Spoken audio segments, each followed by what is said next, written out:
Салам радиосунда жаңылыктар.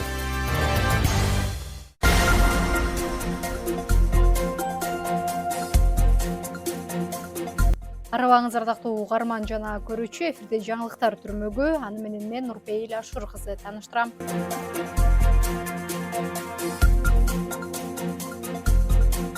Аба ырайына байланыштуу Баткен жана Лейлекте табигый процесс активдешүүсү мүмкүн. 30 ноябрь жана 1-2 декабрь күндөрү аба ырайынын кескин өзгөрүшүнө жана күтүлүп жаткан кар, жаан-чачынга байланыштуу республиканын тоолуу жана тоо этектериндеги райондорунда, анын ичинде Лейлек жана Баткен райондорунда да табигый процесстердин активдешүүсү күтүлөт. Бул тууралуу өзгөчө кырдаалдар министрлигинен билдиришти. Министрлик мындан улам жарандарды жана айдоочуларды этият болууга, коопсуздук чараларын сактоого чакырып, өзгөчө кырдаалдар пайда болгон учурда жергиликтүү өзгөчө кырдаалдар бөлүмүнө кайрылууну сунуштады.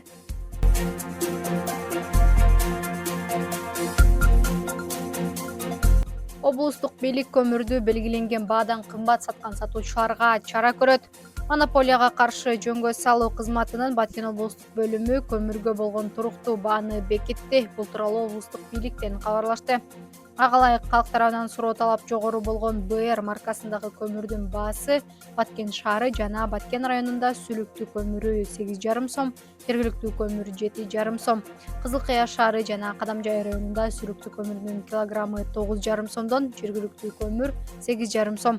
Лейлек районунда сүлүктүүнүн көмүрү 7,5 сом, сүлүктүүдө 6,5 сом деп бекитилген.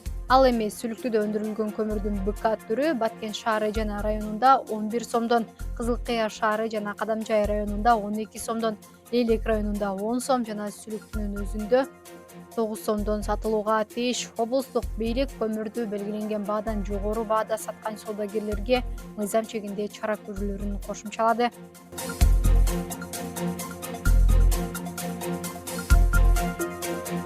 Кызыл Кыяда жол кырсыктарын алдын алуу максатында жөө жүрүш өттү. Кызыл Кыя шаарында коомдук коопсуздукту сактоо жана жол кырсыктарын алдын алуу боюнча жергиликтүүлөр менен жыйын өттү. Бул тууралуу облустук милициянын жол кыймылынын коопсуздугун камсыздоо бөлүмүнөн билдиришти.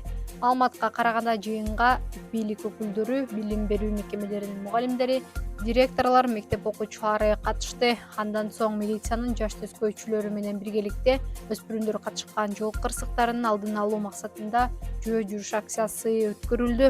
Жөө жүрүш айдоочуларды, жаш өспүрүмдөрдү жана жөө жүргүнчүлөрдүн коопсуздугуна көңүл бурдуруу максатын көздөйт. Күндүн маанилүү делген жаңылыктары мына ушулар болду. Кайрадан эфир аркылуу амандашканча саламыңыз түз болсун.